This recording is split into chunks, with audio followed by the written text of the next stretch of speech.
I am Sean Webb, and this is Your Superior Self. Hi, this is Rock Goddess, and I am rolling with Your Superior Self. Hi, this is Dave Meltzer, and this is Your Superior Self. Hey, this is Brant Menswar, and you are listening to Your Superior Self. Hi, this is Paul Selig, and this is Your Superior Self. What's up, everybody? I'm Aubrey Marcus, and this is Your Superior Self.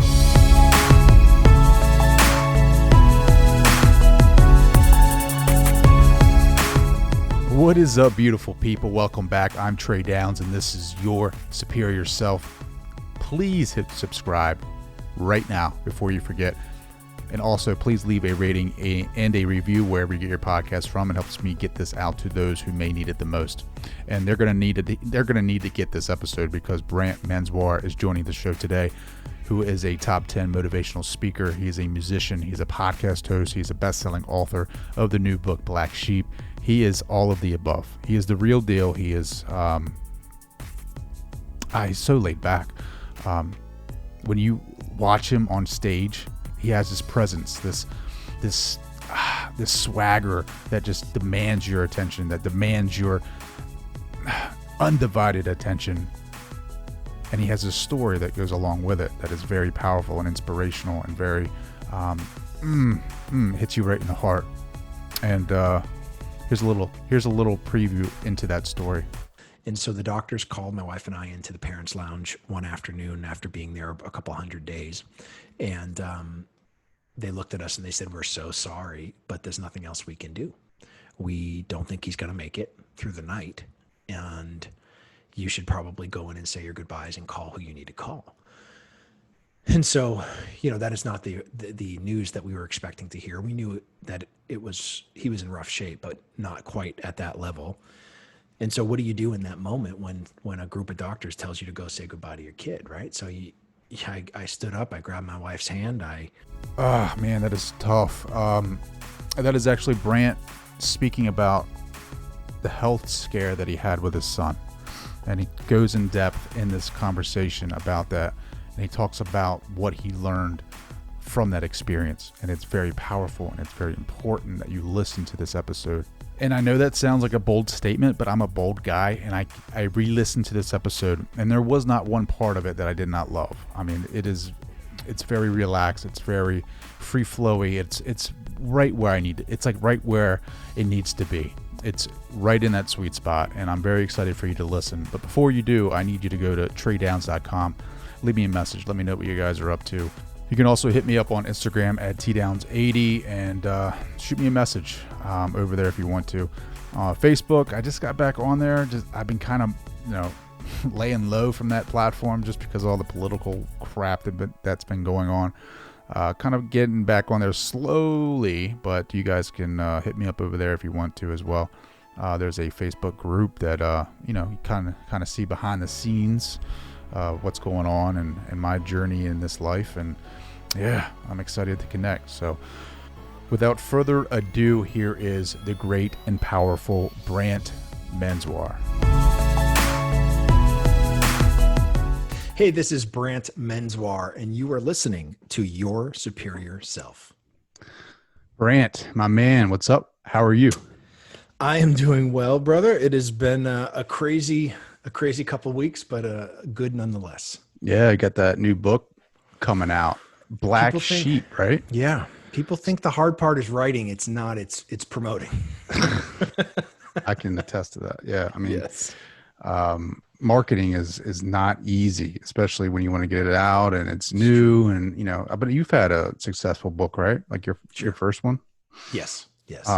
So you're kind of familiar with the system and how it works and, the amount of time you got to put into it, and it's not easy, and you got to do a bunch of podcasts. You got to do it. Yeah. You have your own podcast with Jim Knight, right? Yeah, that's right. Yeah. Thoughts That Rock. Yeah. Yeah. And you're on the speaker circuit as well, right? Yeah. That's where I make my living is as a conference keynote speaker. Nice.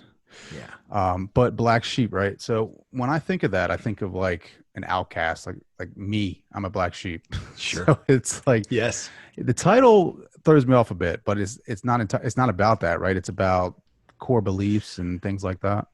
Yeah. So the book is called Black Sheep. And the reason that it's called Black Sheep is because I was 47 years old before somebody told me why black sheep aren't valued like the rest of the flock. And when I learned the truth, it shocked me at such a level that it started me down this path that ended up in a book.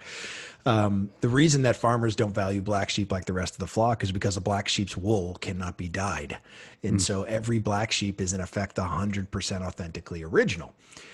And when I heard that, I'm like, we've demonized black sheep for hundreds of years as outcasts, as sort of the on the side sort of things that have been pushed or excommunicated. And the truth is, what makes them, what gives them not the same type of value as the rest of the flock is truly like my life's goal to be that 100% authentic original that I was created to be. And so that's what this book is about. I believe we all have a flock of 5 black sheep values. These are 5 deeply held personal core values that no matter how much someone wants to try to change you or twist you into something that it's not, it simply won't be changed, just like a black sheep's wool. That's pretty interesting. 47. You don't look 47, my man. You're looking like right around my age, 37. I mean, like you look good. You look good, my man. Well, I appreciate it. That is, I'll be 50 coming up here soon. So, for me, it is. Where are you getting that fountain of youth at? Where are you getting that water from? It is honestly. So 20 years in the music business. I mean, that's where I came from, and I would expect to look ridden hard and put away wet, but it is.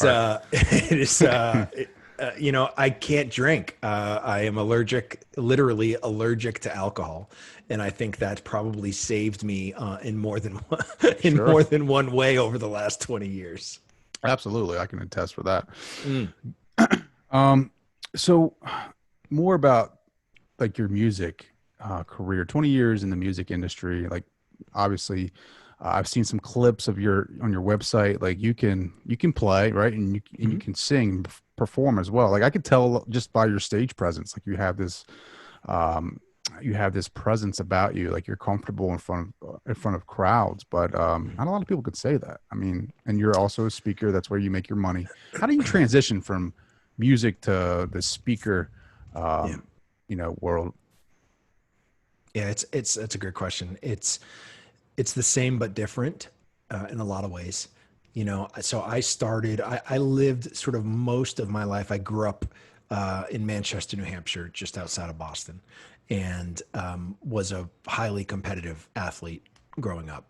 And what led me to sort of the music stage was I had planned on playing professional baseball. That was my only plan. And I went to college and to play baseball, and I did, all those things were to play baseball. And then I got hurt.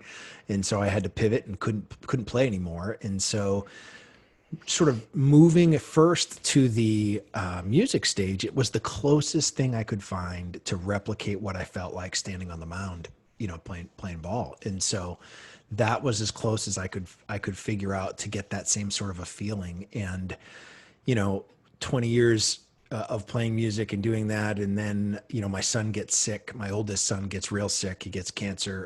And so we spent 263 straight days in the hospital. And this battle, I know he survives, but I know he's going to need some extra care and some other things. So I can't be gone for weeks or months at a time on tour. So I have to find a way to pivot again and transition. And so, I had a friend who sort of was in this world. And so I started to slowly stop touring and start to speak first about collaboration. And we used collaboration as our sort of teaching tool to music. We'd use music to teach collaboration. And then got deep involved in the behavioral science of core values and purpose. And after a couple of years, just decided to write a book sort of about my experience of what that was like going through this with my son, and not having these things defined in my life and how that was a detriment at that time of me making a bunch of really bad decisions. And so was able to sort of transition to the speaker stage to talk about those things, and became a conference speaker a couple of years ago. But it wasn't until 2019, I was named one of the top 10 motivational speakers in the country next to Jack Nicklaus and Magic Johnson and Amy Cuddy and these incredible people that my speaking career really took off is after that article came out. It sort of changed what was possible for me. Wow. So I did listen to some of your content, and your son's story is very, very powerful. Do you mind just going into that? I know you've said it a million times, but I mean, literally it's moving. So yeah. So in 2012, my son was 14 years old, my oldest. I have two boys. When he was 14, his name is Theo. And Theo was playing soccer, and I happened to catch him after a soccer game, and I saw that he had all these bruises over him that didn't really align with the game that I just watched him play. And we set up an appointment with his doctor, and within a week or two, we realized that there's something wrong. So we find out that he's diagnosed with something called myelodysplastic syndrome, which is a blood cancer that basically becomes leukemia. And so he needs a bone marrow transplant in order to survive. His brother is not a match for him, so we have to try to find an unrelated donor. And that starts us on this journey that they told us was going to be about 100 days. You spend 30 days in the hospital getting the transplant. You spend 30 days sort of going in, getting checked every day for numbers where your blood counts are at. And then you spend another 30 days sort of coming in once a week and making sure that things are still on the right track. We got in there and he got the transplant. It went fine. We found an actual perfect match donor, an unrelated donor that was amazing that we were able to find that. The transplant went great. But then he developed something really quickly called graft versus host disease. And this is where sort of the marrow that is inserted into your body doesn't recognize the environment of which it's been placed. So it begins to attack the body. And so that the way that they treat that is they super suppress your immune system so the body won't fight back. And hopefully within a very short period of time, the new marrow is producing enough new cells that it just takes over the body and the body gives up and just accepts it. So that was the plan. And that's what they were doing because it was killing him. There's 4 levels of it. He had level 4 plus. And so they decided to super suppress his immune system, trying to control it. And he ends up contracting a deadly fungus because he's got no immune system in the hospital. And this fungus called mucormycosis is one of the most deadly funguses there is. It actually feeds off of dead cells. So every time a cell dies, it feeds the fungus. And the way that you treat it is you super boost the immune system to try to give your body a chance to fight it off. And so we had 2 things that were killing him with opposite treatments. And so the doctors called my wife and I into the parents' lounge one afternoon after being there a couple 100 days. And they looked at us and they said, "We're so sorry, but there's nothing else we can do. We don't think he's going to make it through the night. And you should probably go in and say your goodbyes and call who you need to call." And so, that is not the news that we were expecting to hear. We knew that he was in rough shape, but not quite at that level. And so what do you do in that moment when a group of doctors tells you to go say goodbye to your kid, right? So I stood up, I grabbed my wife's hand, I tried to be a man about it, and walked back to that room and grabbed his younger brother and sat on the edge of the bed, and you try to find the words to say goodbye. And, hearing your child say, "I'm going to miss you, Daddy," is something that you don't ever really recover from, And so, while this is happening, I have to call my family. And so I end up calling my younger brother who lives in New Hampshire, 1,500 miles away, school teacher there. And I'm like, "I'm sorry, bud, but if you're going to say your goodbyes, you're going to have to do it over the phone. You're not going to have time to make it here." And so, he did. He was incredibly distraught that he had to do it. And that night, he decided he had to try to do something. And so he sat on his couch in his living room, and he held up these poster boards that sort of described what was happening to Theo. "My nephew's dying. We're running out of time. He's got 24 hours. This is what he has. This is what we're trying. Here are the drugs he's been on. Here's, and it's a Hail Mary, right? He's just trying to find something that he can grab onto and feel like he's helping in some way, even though he's 1,500 miles away. And, he never said a word. He simply played the song Fix You by Coldplay, and he played it start to finish. And when the song finished, he stopped the recording and he uploaded it to YouTube. I was sitting on the edge of that bed all night waiting for Theo to pass. And the next morning, he made it through the night. And, my phone is ringing off the hook and I'm trying to just be present, right? I don't want to be distracted. And so I'm trying to just spend every last second I can with him. And after a few hours, my phone has been vibrating so much, it's literally hot to touch it. And so I finally grab it, I pick it, and I look at it, and I see all these numbers and names of people that I don't know. I did not know that my brother had uploaded that video to YouTube. And I also didn't know that it had been viewed over 500,000 times by the time I picked up my phone.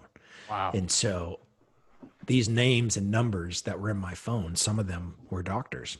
And I had a voicemail from Dr. Cody Ennis at MD Anderson in Houston who said, "Hey, I saw this video online and I got your number. I'm one of the leading researchers on this fungus that's killing your son. And there's an alternative treatment that I don't know that you're aware of that might help you be able to treat both at the same time. Can I talk to your doctor?" And so we said, absolutely. And then I got a call from Dr. Tim Johnson from Good Morning America. And he said, you tell your doctor, anybody he wants to talk to, get me a list and I'll try to make it happen in the next 24 hours. And he did exactly that. So we made a list, talked to Dr. Anton at Dana-Farber in Boston, who is the leading researcher on graft versus host disease. And we talked to a researcher at Cornell University doing some cutting edge research. And the 4 doctors put their heads together and came up with this crazy plan to try to save Theo's life. And it worked. And, Theo just turned 23 years old 3 weeks ago. And this before COVID was the first time he's been in a classroom since the 8th grade, And so I go back and I look at that moment, right? And we know, listen, you live for a year in a pediatric oncology ward, you know that not everybody gets the fairy tale ending, right? And even though that was the case, and it's survivorship is rough. It's not like it's done and gone. You've got other repercussions you have to deal with. But, for 4 or 5 years after that happened, I went to bed every night with one question in my head, which was, I wonder if he thinks I gave up on him. And it was a legitimate question. And the truth was, I hadn't defined the things that mattered most to me in my life. So in that moment, all I was just a giant ball of feelings.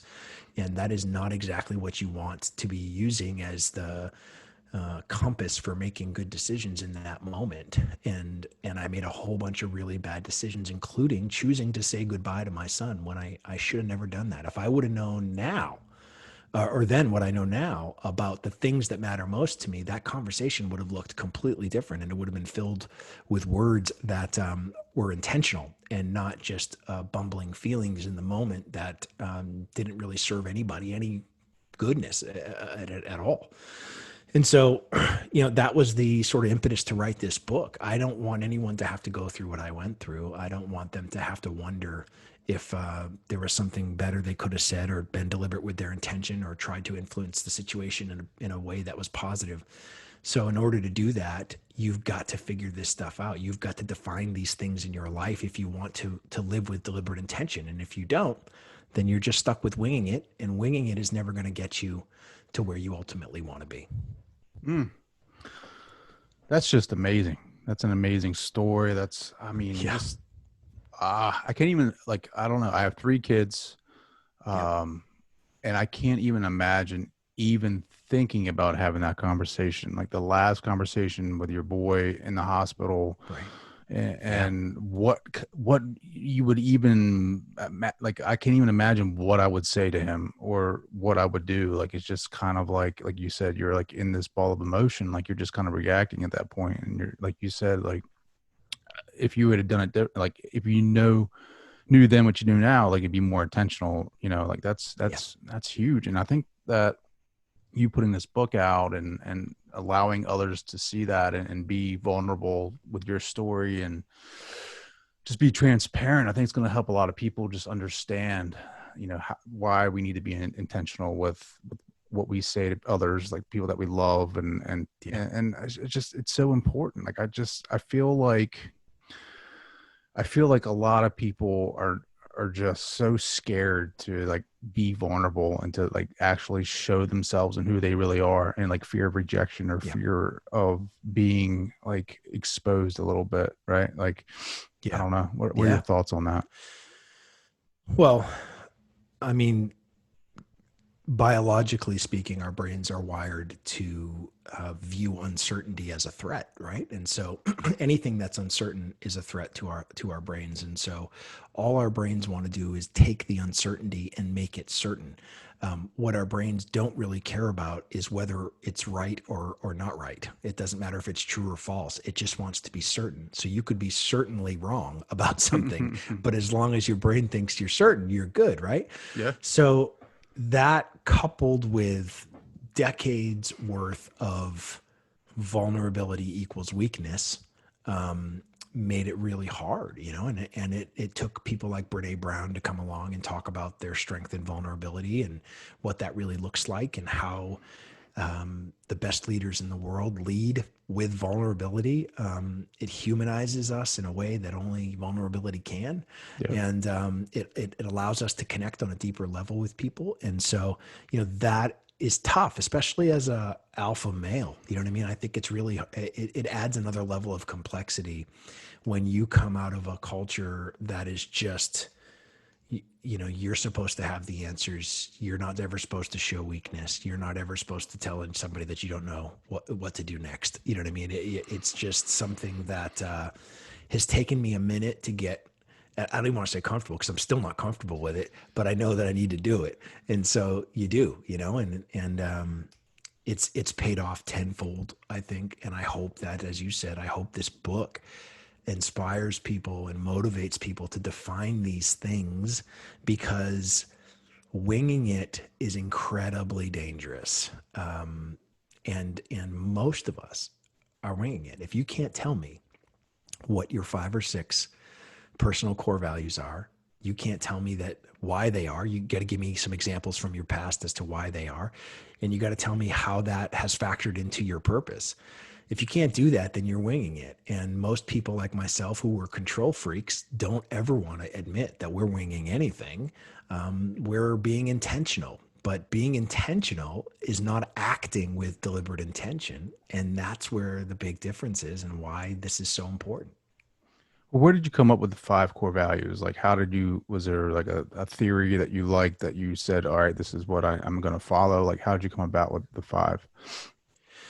Well, when I started to do the research for the book, there's a ton of research out there based in some Maslow's research with peak experiences and the hierarchy of needs. There's some research around the 5-factor personality model that there's been a ton of white papers written on, and these are the things that things like Myers-Briggs and DISC and some of these other personality assessments are based on.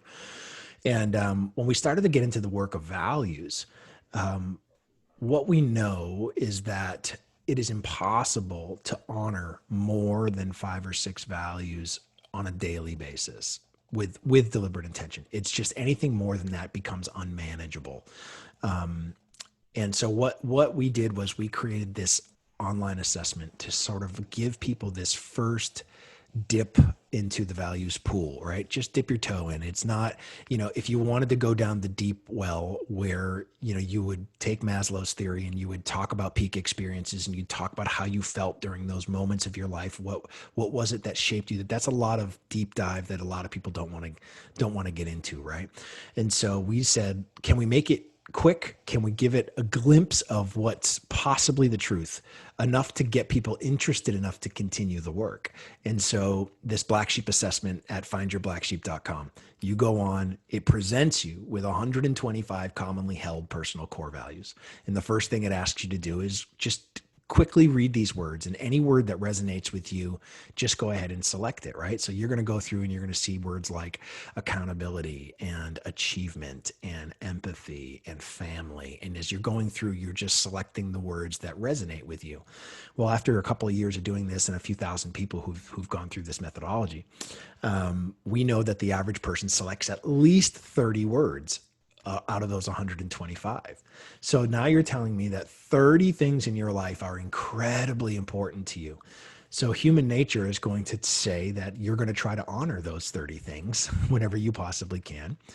You're going to inevitably fall short because it is a impossible task. And when you do fall short, you're going to beat yourself up about it. You're going to allow things like shame and depression and anxiety come into the picture because you expect perfection. And so what we do is we take the subset of words. So if you selected 30, we're going to start with those 30 now, and we're going to say, let's group these together by likeness. So things like sympathy and empathy get grouped together, and things like achievement and success get grouped together. And before you know it, you've got 5 buckets of words that are similar in likeness, and you get to pick what's the one word from each of those buckets that is your non-negotiable. What is the one word you cannot live without? And that gets you to your initial flock of 5 black sheep values. That's what the online assessment does. And that's sort of your first dip in that values pool.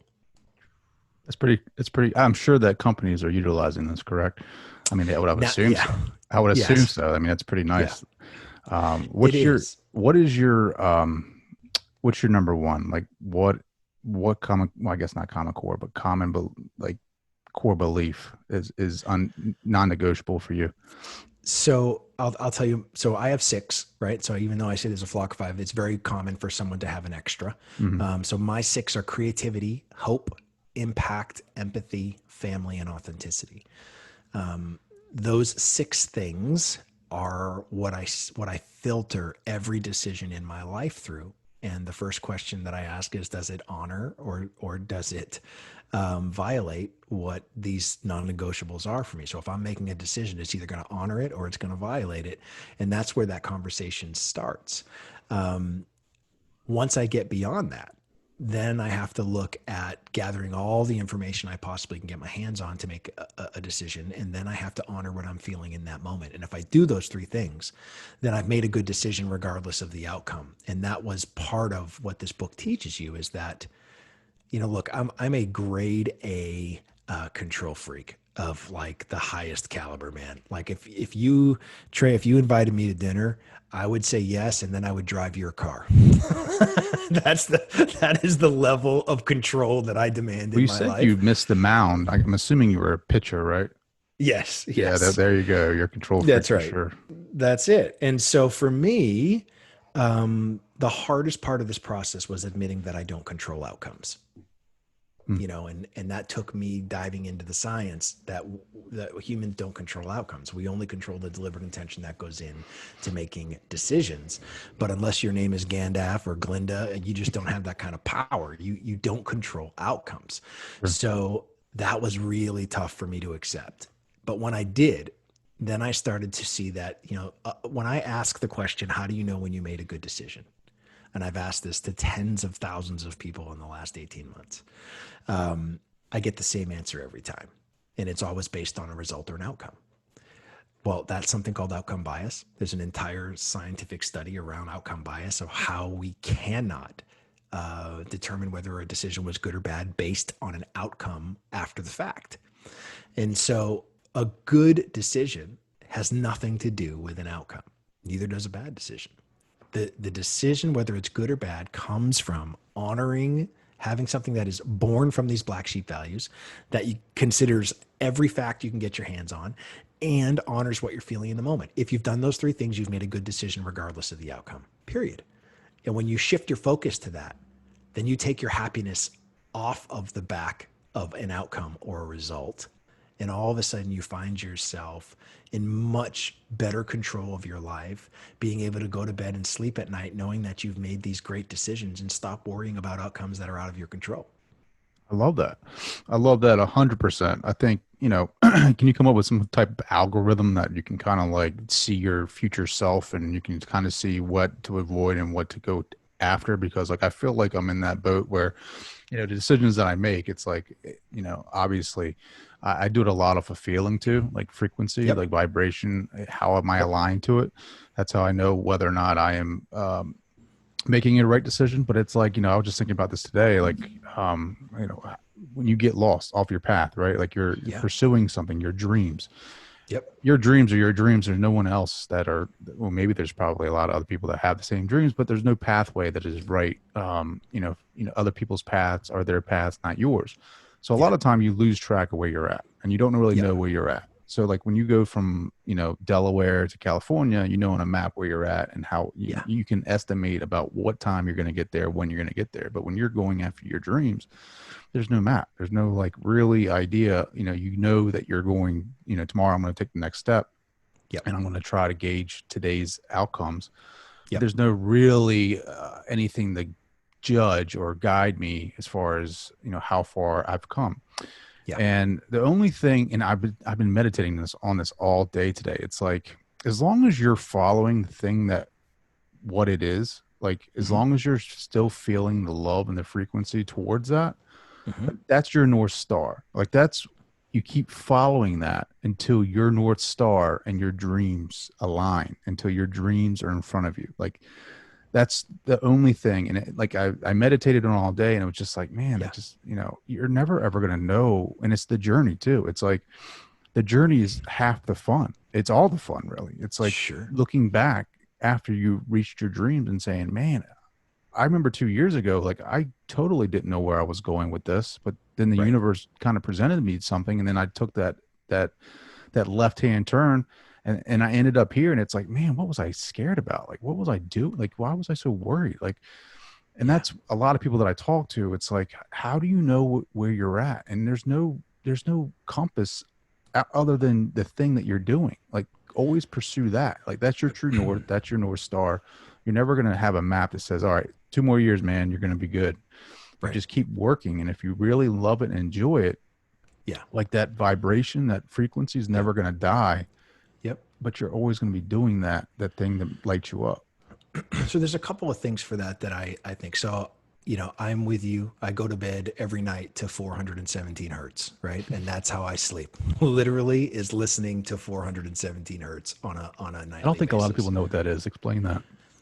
There are certain frequencies that our bodies resonate with, and coming from the music world, there are certain there's a reason why people enjoy certain songs, and it's because some of those songs are within a certain hertz range, which is the tonal range that you're listening to, and it's sort of been centered around these studies of our bodies reacting to certain frequencies. So on one side, you've got something like 417 hertz, which has been shown to really aid in the sleep process because it lets your mind rest and your body rest.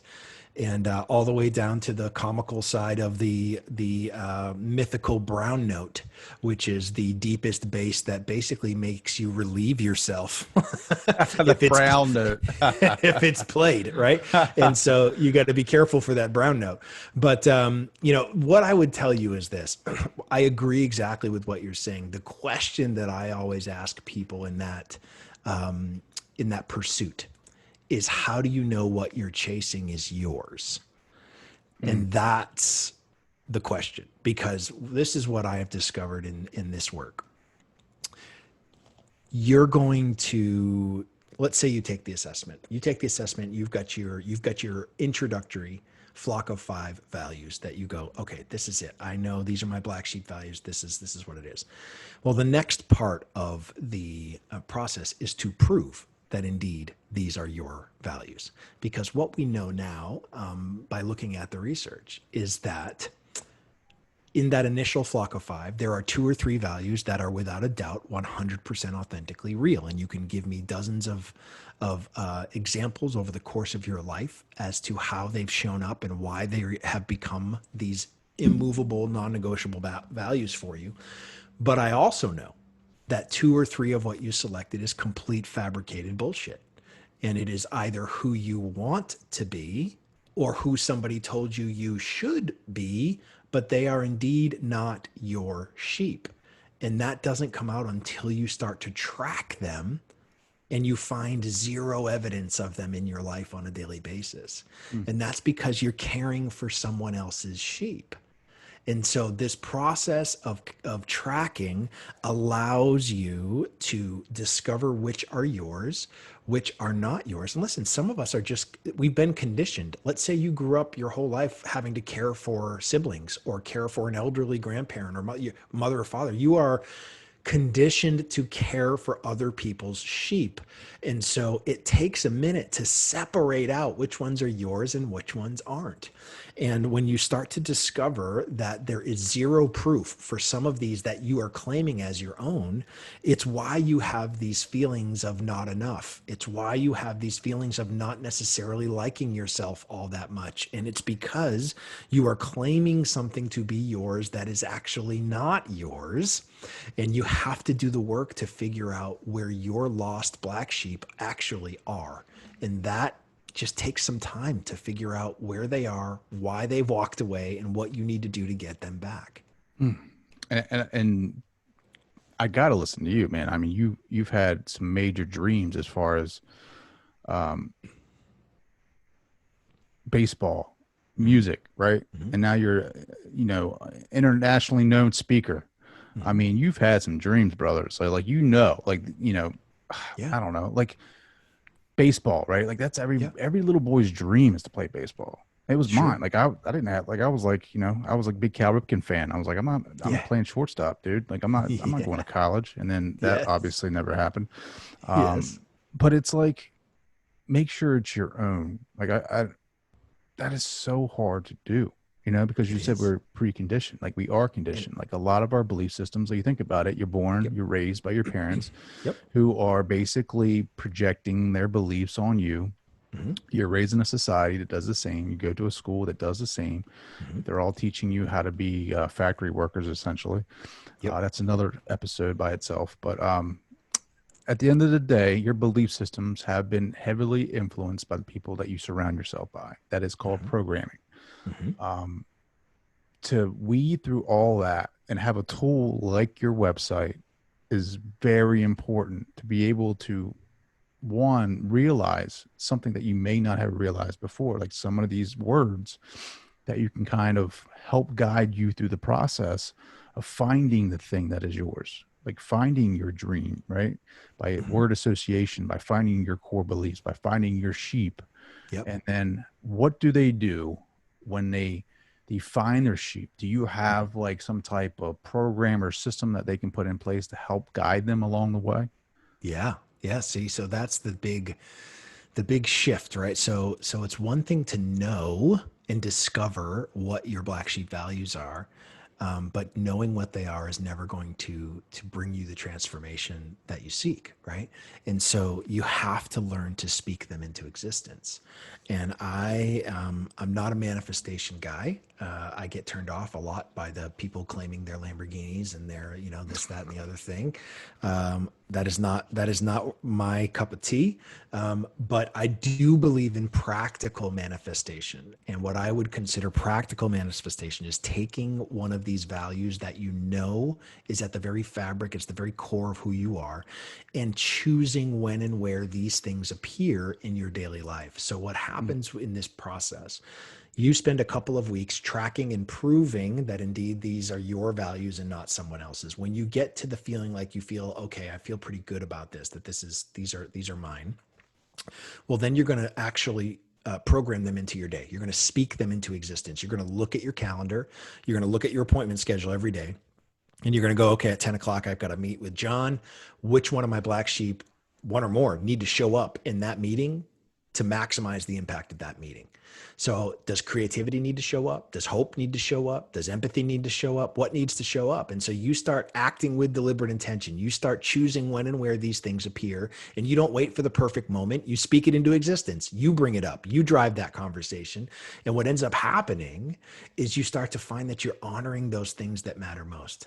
So when I started to do this, it was January of 2019. So I had known what my black sheep values were for the better part of half a year, but I wasn't speaking them into existence. I was waiting for moments for them to appear. And when I switched and said, gosh, this is what I have to do. And that came from a chance meeting with Gary Vee. I don't know if you know Gary Vee, or your listeners know Gary Vaynerchuk. But Gary is a mogul and an icon in the social media world. And Gary's all about documentation, right? Document your life. Doesn't have to be content generation so much. Just document your life and let people in. And so I happened to meet him. We had this quick conversation. Super genuine, kind man. Everything you sort of want somebody like that to be. And one of the things that I found out about him is that his life's goal is to own the New York Jets. And I am like, as a lifelong Patriots fan, that immediately made me want to throw up in my mouth.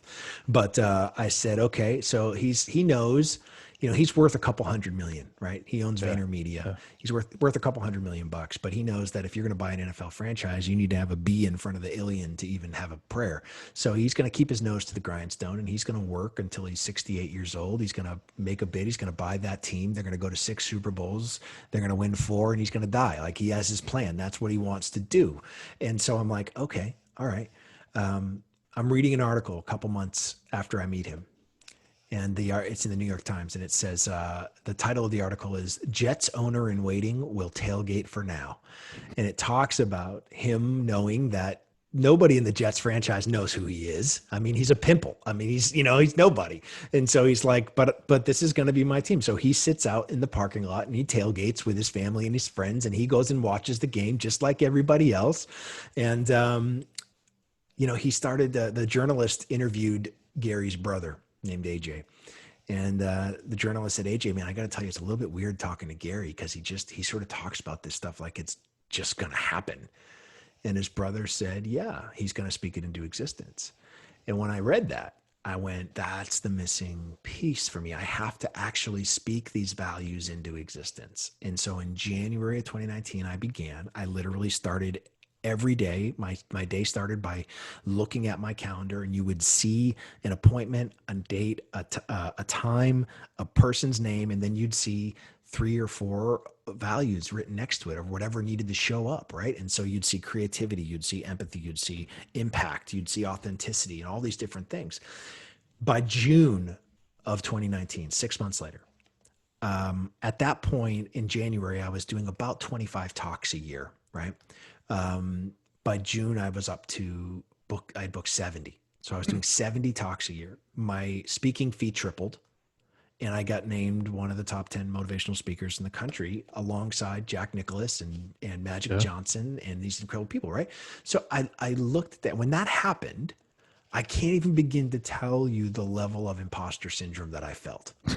Because these are heroes. I'm like, these are some of the people I've grown up my whole life watching.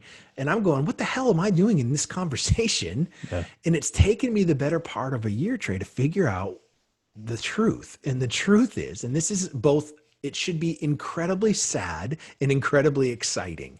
And that is the fact that because I've determined what these things are in my life, because I've chosen a purpose in alignment with these values, I am living my life on purpose. I am speaking them into existence. And that, my friend, is just as rare as Jack Nicklaus winning 18 majors. It's just as rare as Magic Johnson having a Hall of Fame career, as Amy Cuddy doing her amazing work at Harvard. It literally is that rare. And that should both be incredibly sad and incredibly exciting that that's what's possible if you just decide to define these things in your life and start living your life on purpose. Who knows what's really out there? I read in my research, I always do a little bit of research. In my research of you, God, here we go.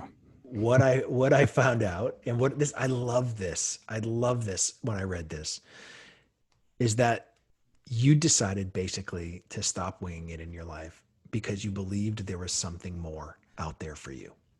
And that, my friend, is what people have to feel if they're going to chase after whatever's out there.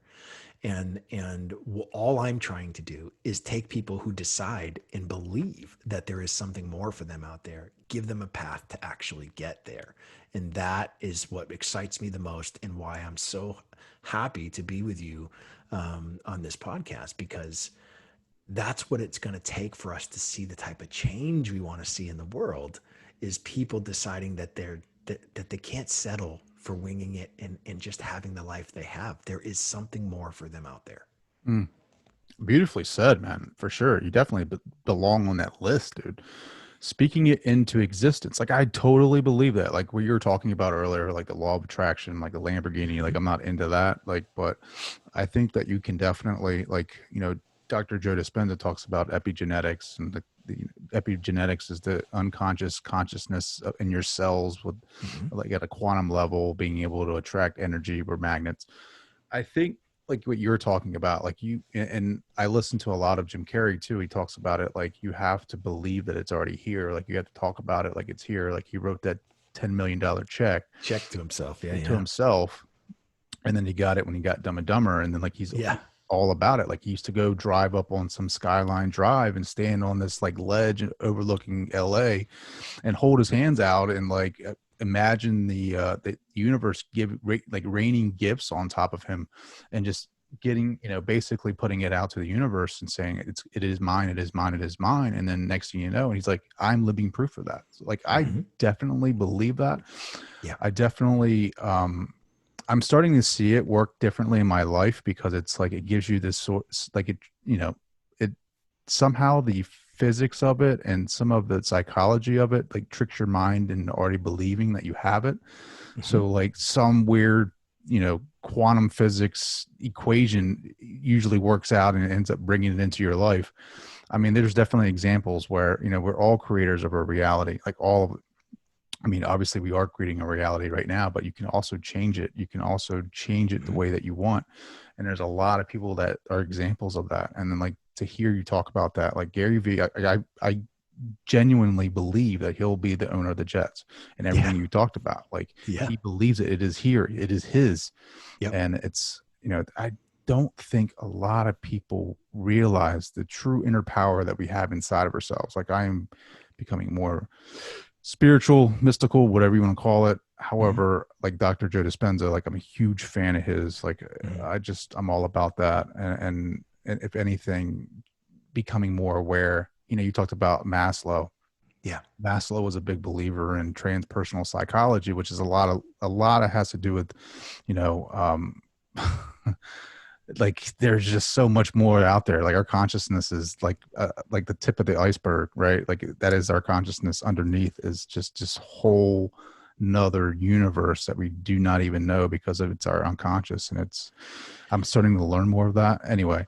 Yeah. Well, you're starting to see people, even the hallucinogenic treatments to come back because it's, again, it unlocks a part of us that is really hard to tap into when the world tells you different, right? And so you've got everything around you telling you one thing, and it's hard to get your brain to believe what's possible. And that to me is, the interesting piece, and this is the end of the sheep story, right? Is that even though farmers don't value those black sheep like the rest of the flock, they absolutely do value them, but just not in the same way. So the way that it works is farmers keep one black sheep for every 100 white sheep in their care, and they keep them as a marker. So every morning the sheep farmer wakes up, they look out over their flock, and if they've got 500 sheep in their care, they should see 5 black sheep. And those 5 black sheep get the farmer's first look. And they get that look because they're able to stand out from the other 495 sheep that look exactly the same. If the farmer doesn't see 5 black sheep, he knows something is wrong. It's famine, it's disease, it's wolves, it's something. But if he just tried to look at the 495 sheep that look exactly the same, what is the potential number of sheep that he'll lose before he knows there's a problem? So when he sees the black sheep that might be gone, he knows immediately that he has to start to go check. And so the idea with this is when you lead with your black sheep values, you get everybody's first look. And that's how it really works. If don't you want your wife's first look, you want your kids' first look, you want your employer's first look, you want your community's first look. I mean, that to me is really what it's all about. And so the way that we do that is by leading with those things that make us the extraordinary original that we are, and not trying to be like everybody else who is what I lovingly refer to as sheeple, right? There, you don't want to be what everybody else is. You got to be that unique, authentic creation that you are, but it takes a little bit of work to discover what those values are so that you can let everybody see them. And when you do, it's why people like you and me have a bit of an instant connection, is because black sheep recognize black sheep. That's how it works, right? And so it's incredibly powerful when you can unite them together, because we start to see that it's the things that make us unique that also join us together. Ooh, man, I see what you did there with the black sheep, and that you've been working on this for a long time, buddy. Because Brother, it I got a works book, brother. very well. So talk about that. I mean, we don't have much time left, but you're a professional speaker. I mean, you've been doing it for a couple of years. Like, what was your first experience like? Like, I mean, I feel like public speaking is like obviously the number one fear, but how do you get over that? How did you get better? I mean, obviously practicing, but talk about that. So what I would tell you is that there's a couple of things. One is I laugh because I get treated way more like a rock star now than when I was an actual rock star. Nobody's afraid that I'm going to destroy a hotel room.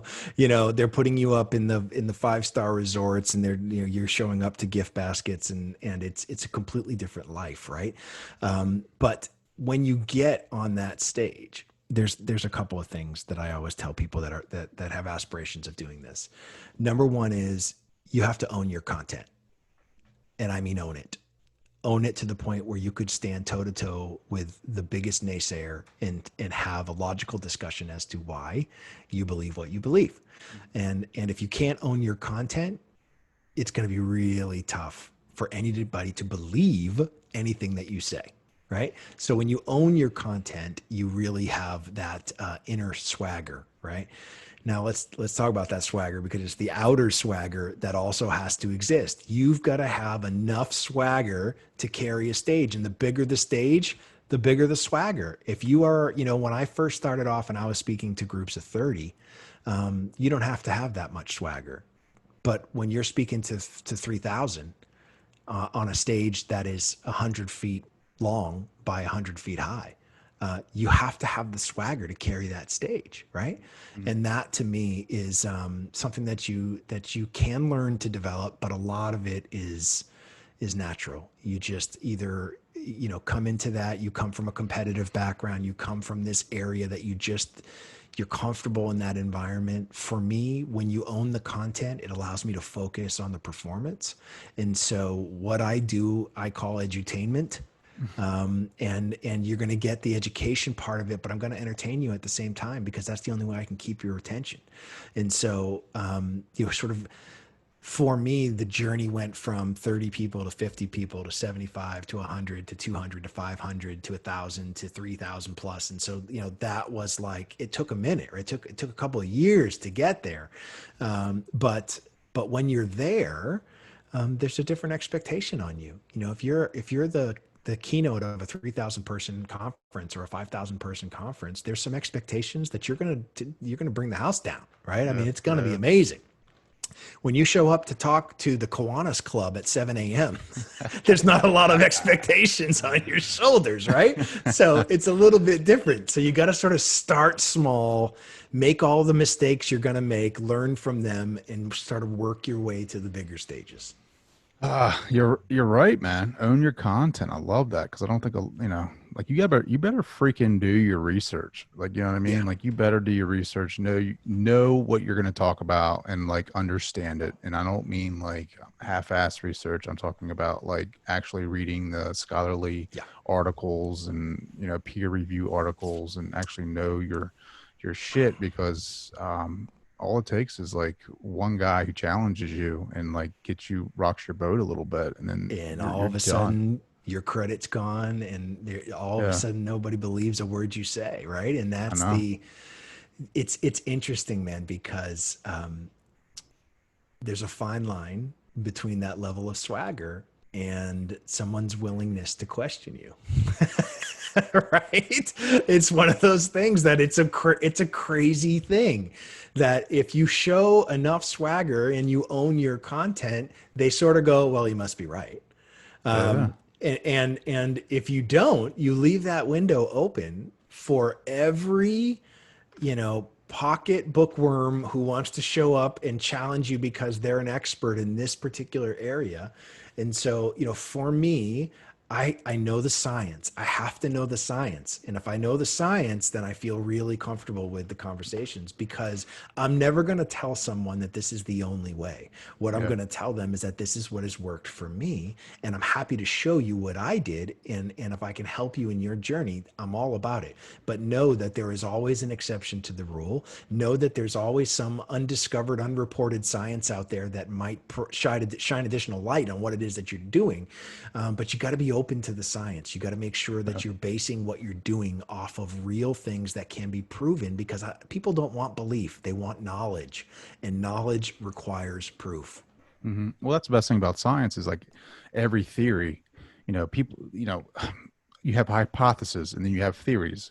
Hypotheses are, nothing until they're proven, and are not proven, but, data supports it. And then it turns into a theory. And theories are, obviously everything they've been able to, accumulate the data, and it Yeah, supports it. And the next thing you have is a law. A law is something that's a given, like the law of gravity, right? Like, that's right. but theory is awesome because you can always improve that. Like, so you're going off a Yeah. bunch of theories, a lot of scientific theories, Yeah. but there's always that chance that someone's going to come in and, turn it on its head. Everybody, like Hmm. the rotation of the sun, like Hmm. it was a sin, a blasphemy to even back in the day to say that, oh, well, the earth, rotates around the sun. Like, people are like, what are you Yeah. talking about? No, Yeah. it doesn't. And now Yes. it's a law. Like, That's right. it is what it is. But Yep. that's the best thing about science, is that it's always building on itself. And that's, as a speaker talks, that says something about you, because you got to stay up on the science. You can't just, You do. you got to go back and review the research, because there might be a paper out there that's stepping their game up a little bit and taking it to the next level, which is, Yeah. pretty hard. Yeah, it's not one and done, right? You can't just like, here's what I know, and all of a sudden you find out that they've disproved a theory, or they have, they've shined some additional light onto different areas that changes maybe the outcome or what you were focusing on. And so it's something that I have Google alerts set up for very specific words that trigger sort of these research articles and other things that I constantly, it's one of my daily routines, right? I'm looking at what shows up in my alerts. What do I have to be aware of? One of the big things for me is, because Simon Sinek wrote this book, Start With Why. And I say that that's not possible. You have to start with what. I get a lot of those alerts of me saying something about an asterisk to that book. I believe you can start with why if you know your why is correct. But if your why is not correct and you attempt to start with it, you're never going to experience the transformation that you're looking for. And so that's why we have to define these values first. Out of those values, we choose a purpose and alignment. And out of that purpose, we choose how to honor it by our mission every single day. And that changes all the time. And so those three things are sort of the centerpiece of all of this work. It's values, purpose, mission. That's why I love you so much, man. Because you're like that what guy. You're like that guy that's, not, you're not going to help me find my why, my motivation. You're going to help me find the path. You're going to help me push me down that a little bit. And that's, I need that. You know what I mean? Like, a lot of people need that, as opposed to a guy who's going to fire you up and make you run through a wall. Like, I just need the path, bro. Like, Yeah. like, So it's the difference between inspiration and motivation, right? And this is yeah. the thing that I get really frustrated with. People confuse those two words together all the time, and they're very different. So inspiration is external. If you are being If you think you're being motivated and it's something externally, somebody's success, you're looking at somebody got a new house, somebody has this new job, they're making X amount of money. That's all inspiration. That's not motivation. Inspiration is always external. Motivation is always internal. Motivation is about behavior, is what it is. It's about what your behavior and your beliefs are inside, right? So these values are what are motivation. Anything else outside of yourself is all inspiration. And if you try to use inspiration to push you towards your goals, it's okay, but know that it's fleeting and it lasts for a blip of a moment. It's the motivation, it's these values that keep you committed toward the path that you're on to reach that destination that you've set for yourself. But if you continue to ignore those values, you're never going to stay committed to the path. And that's the hardest part. So you've got to define these things so that you've got it. It functions like a GPS, right? When you're in your car and you say, this is where I want to go, and the minute you veer off the path, the GPS starts yelling at you. Well, wait a minute. You told us you wanted to go there. You're headed somewhere else. Do you need us to reroute you? And you're like, no, I'm taking a piss, or I'm going to get a burger, or whatever it is. You just veered off the path for a minute, and the GPS immediately starts yelling at you. Well, what do you think your values do? That's exactly what your values do when you decide that these are my non-negotiables. Every time you veer off the path, those values go, time out. That is not what you told us matters most. And so do you need to reroute? Do you need to figure out something for yourself? Or do you need us to really keep you on the path that you've told us is the most important path for you to follow? And so when people don't define it, it is way too easy to make up excuses and veer off in your own direction and ignore everything else. Amen to that, brother. This has been amazing. How can people connect with you? And how can they buy your book?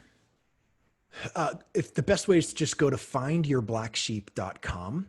From there, you're going to be able to see the book, see the testimonials. You'll be able to buy the book anywhere you want to go buy books. You can walk into Barnes & Noble or Books A Million in the States here, or any of your independent booksellers will have it as well.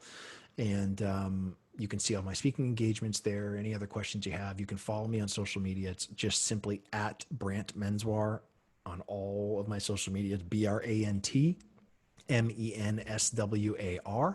And no matter what platform you on, that's where you can find me. It's awesome. Brant, last question, kind of big. Yep. Big deal. What do you want your legacy to be? Oh man, I really want my legacy to be that was the guy that motivated me to discover what mattered most in my life. That's the legacy I want. Where do you want to go though? Like where's, you're a rock star now. You're on, you're getting all these gigs to speak, tripling your fees. Where do you want it to go? Like what is the dream for you? So I would say that the path that I am on is pulling me towards those Brene Browns, those Simon Sinek's, right? So I'd love to have my own Netflix special that we talk about these things. I would love to have academies for people to go through to learn how to figure these things out. I'll continue to write books, but to be honest, I really enjoy speaking more than writing. And so I'll write what I have to write to support my speaking.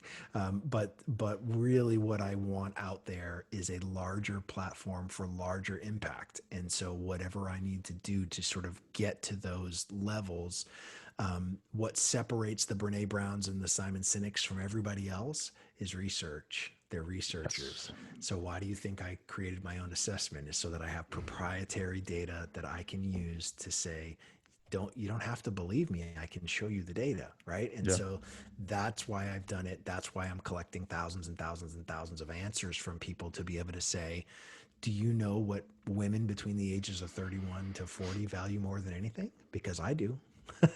I can show them these You'd be numbers. deadly if you were like, right? serious, like a younger single guy. Like you could be deadly. I'm so 31 to 40 game, bro. I have been married for almost as long as you've been alive. I've been married for 27 years. Right? Well, you might in need rock that. and roll years. You might need those algorithms if anything ever happens, man. I'm telling you what. I'm telling you what. Do you ever speak that you're into being? Like, do you speak it like it's already happened now, like we were talking about earlier? A little bit. For me, it's about programming those values, and I, the swagger level is a little out of control for me at times. Dude, you got some swagger, bro. I've seen some video. I love it. I love it though. It's to me, it's necessary for what I do. And so it is one of those things that when I've had people ask me, how do I describe myself? And the words that I use all the time is I'm charmingly irreverent. I'm going to smile and tell you I don't give a shit. But that's just the truth, because I have a path. I know my path. I know what I need to do to get there. And so I am just doing what that is with deliberate intention. I'm speaking those things, those values into every appointment, into every interview, into everything that I do, because I know that if I honor these things, then my chance of influencing the outcome that I want is the best it's going to get. I know that I can't control the outcome, but I'm going to do everything in my power to influence that. And that comes from these decisions that I'm making in every discussion and every interaction and every appointment that I have. Brant, dude, thank you so much for coming on the show. This has been amazing. My pleasure, brother. Thank you so much for having me. I want to say thank you to Brant for joining the show and just hanging out and having a great conversation. I want to say thank you to you, the listener, for hanging out with me today and just being supportive. You guys are so supportive in my journey, and I want to support you. So let me know how I can do that. Go to traydowns.com, leave me a message. Let me know what you guys are up to. This is awesome. I really hope that you guys enjoyed this episode. I hope you have an amazing weekend, and until next week, peace and love.